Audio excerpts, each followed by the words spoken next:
এখন আছি আমরা খৈয়াছড়া ঝর্ণার আহ পঞ্চম, সঠিক বলতে পারবো না, পঞ্চম অথবা ষষ্ঠ স্তরে। তো এইখানের পথটা অনেকটা আপনি বান্দরবানের থানচির ফিল পাবেন।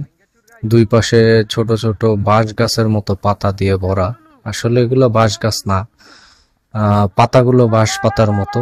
যা হচ্ছে আপনার গায়ে যদি ফুল হাতা কোনো ড্রেস না থাকে তাহলে হাত পা কাইটা যাবে বা ছিলে যাবে, এরকম একটা অবস্থা। তো এর মাঝখান থেকে সরু লেনের মতো, আইলের মতো আর কি। আসলে এর মাঝখান থেকে আমরা পুরো টিম একজন একজন করে হেঁটে যাচ্ছি। আমাদের একদম সামনে আছে গাইড, উনি আমাদের যেই দিকে নিচ্ছে আমরা যাচ্ছি। এটা কিন্তু একটা পাহাড়ের ঢাল। এখন হচ্ছে আমরা উপরের দিকে উঠতেছি, সামনে আবার হচ্ছে নিচের দিকে নামতে হবে। আর এর মধ্যে প্রচন্ড জোক ভাই, ছোট ছোট চীনা জোক। কিন্তু আপনি যখন হাঁটতে হাঁটতে এরকম জায়গায় চলে আসবেন, তখন এখান থেকে আপনি যে ভিউটা পাবেন, আপনার সারা দিনের যে ক্লান্তি, এই ভিউ দেখলে আপনার চলে যাবে। আমাদের গ্রুপের একটা, যেটা সামনে আছে গাইডের পরেই, ও আবার একটু জঙ্গলিদের মতো সাউন্ড করার ট্রাই করতেছে। আমরা কিন্তু মোটামুটি সবাই ক্লান্ত। অনেকক্ষণ ধরে প্রায় 4টা 5টা স্তর উঠছি, এবং পাহাড় বেয়ে ওঠা যারা ট্রেকিং করছেন জানেন মোটামুটি ভালো শক্তি বা এনার্জি ক্ষয় হয়। তো আমরা মোটামুটি সবাই ক্লান্ত, কিন্তু সবাই ফান মুডে আছি, আমরা মজা করতেছি, হাঁটতেছি। এই যে সামনে আবার একটা দাঁড়াইছে, ওর নাকি ওই জায়গায় পেয়ারা গাছ দেখছে, পেয়ারা পারা যায় কিনা ট্রাই করতেছে। কিন্তু কাহিনী হইলো, পেয়ারা গাছটা হচ্ছে অনেক দূরে, আর এমন জায়গায় মানে ঢাল বেয়ে নেমে একদম মাঝামাঝি পর্যায়ে, ওইখানে আসলে যাওয়া সম্ভব না। তারপরে সবাই দাঁড়াইয়া কথাবার্তা বলতেছে যে কোনোভাবে পেয়ারা পারা যায় কিনা।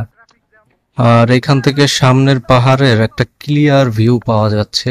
তুরাগ আবার কয়টা ছবি তুলতেছে, সৌরভও একটু ছবি তোলার চেষ্টা করতেছে। আর আমরা মোটামুটি পাহাড়ের এখন চূড়ায়। আমরা প্রথম দিকে যেমন পাহাড়ের দিকে উঠতেছিলাম, এখন আমাদের আবার ঢালে নামতে হবে।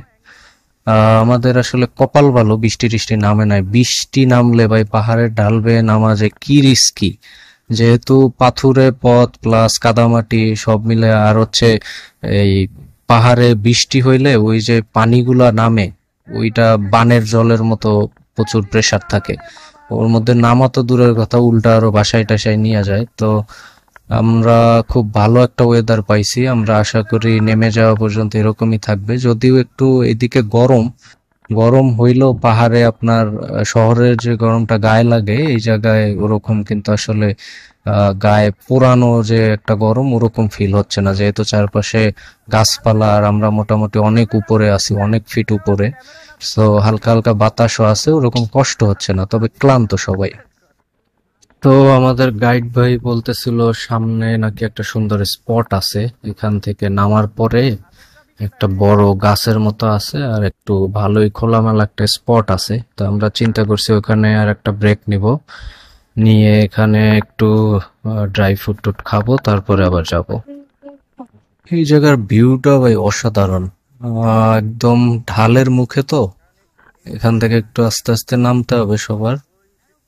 আর চারপাশের যে ভিউ, একদম সবুজে ঘেরা ন্যাচারাল। ওই সামনে আর একটা পাহাড় দেখা যাচ্ছে, এটা কি পাহাড় সঠিক বলতে পারবো না, তবে এটাও মিরসরাইয়ের মধ্যেই কোনো একটা পাহাড়। এই চূড়া থেকে এটা ক্লিয়ার দেখা যাচ্ছে। খৈয়াছড়া এই নিয়ে 2বার আসা হইলো। পরের ট্রিপে চিন্তা ভাবনা আছে ওই সাইডটা ঘুরে দেখবো। ওই সাইডে একটু ভালোভাবে খোঁজ খবর নিয়ে ওই সাইডে দেখার কি কি আছে, ওই সাইডটা পরের ট্রিপে আমরা ওই সাইডটা ঘোরার প্ল্যান। তো আপাতত নিচের দিকে নামি। ওই যে এক গ্রুপ মনে হয় ওখানে ছিল, এই যে ফিরতেছে, ওরা মনে হয় ওখানে গিয়ে বসছিল। যাই হোক, আমরা নিচের দিকে যাই। আমরা মোটামুটি সবাই টায়ার্ড, গিয়ে একটু রেস্ট নেব। রেস্ট নিয়ে একটু শুকনা খাবার টাবার খেয়ে পরে সপ্তম স্টেপে উঠবো। তারপর দেখা যাক। অলরেডি প্রায় 2টার মতো বেজে গেছে, নামতেও তো সময় লাগবে, বিকালের মধ্যে নেমে যেতে হবে।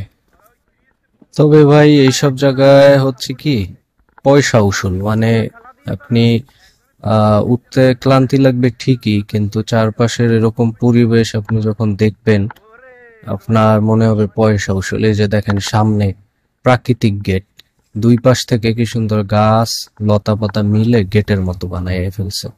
আল্লাহ তাআলার অপরূপ সৃষ্টি, আলহামদুলিল্লাহ। যাই হোক, আমরা পৌঁছে গেছি। আমরা এই গাছটার নিচেই আপাতত বসবো, এটা ছায়া আছে এবং ভালোই বাতাস। আমরা এখানে বসে কিছুক্ষণ এখন রেস্ট নেব। দেখা হবে পরের ভিডিওতে। আল্লাহ হাফেজ।